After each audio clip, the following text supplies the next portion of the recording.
Alright, so today we're going to be learning about Guinea-Bissau Soviet relations. And from here, give a warm welcome to Guinea-Bissau, first time on the channel. And let's get into Soviet era relations. I'm getting hungry and the dogs are getting kind of anxious, so Soviet era relation time. Relations between the Soviet Union and the African Party for the Independence of Guinea and Cape Verde, or the PAIGC, or the Partido Africano para a Independencia da Guinea y Cabo Verde, or the PAIGC, led by Amilcar Cabral, began on the 50th anniversary year of the establishment of the USSR and intensified in 1961, when training an army of the party began. In 1965, the first group of 75 PAIGC leaders began training at the Soviet military school in Provalny, where they were taught skills in the manufacturing of and the use of explosives, and also guerrilla tactics as well. The Soviet Union and Guinea-Bissau established diplomatic ties on the 6th of October 1973. In 1973, the Soviets began to supply the PAIGC with Strela 2 ground-to-air missiles, or manpads, or surface-to-air missiles, or shoulder-fired air missiles, for the new Soviet war and for the use in the war against the Portuguese, or the Portuguese Colonial War.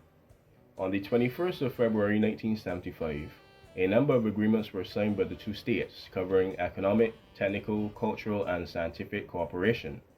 A trade agreement and an air service agreement was made as well. From 1974 to 1983, the Soviet Union was the sole supplier of arms to Guinea-Bissau. Now, after a visit by Amilcar Cabral to Moscow in 1961, the Soviets formally established ties with the armed revolutionary group, the African Party for the Independence of Guinea and Cape Verde, or the PAIGC, so say that 4 times fast. The Soviets gave weapons to the PAIGC guerrillas, including bazookas, rocket-propelled grenades, but they're actually rockets, AK-47 rifles, and eventually, shortly after the assassination of Amilcar Cabral, Strela 2 missiles to shoot down Portuguese helicopters, and even some planes if they were lucky.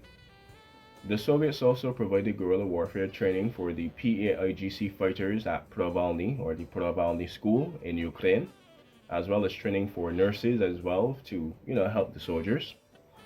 So on the 21st of February 1975, the Soviets and Bissau Guineans signed a bilateral accord providing for closer ties. As part of the agreement, Aeroflot flew Bissau Guinean students to the Soviet Union for training and even education.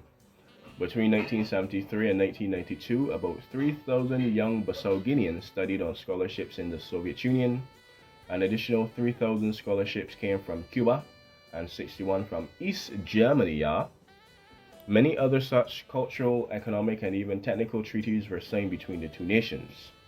Soviet Guinea-Bissau ties weakened after the USSR began to collapse in 1991. The USSR, a huge stockpile of Soviet-made weapons and ammunition in the country, fell into the hands of the rebels led by Ansume Meni, or Mena, or Mani, during the Guinea-Bissau Civil War from 1998 to 1999. But that's pretty much it.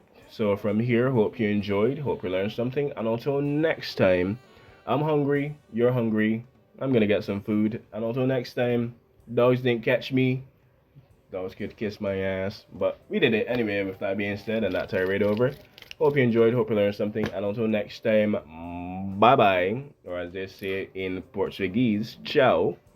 And I believe I did a little Portuguese, so I'm gonna say my thing, man. I'm gonna say my thing. Let me see. Let me see.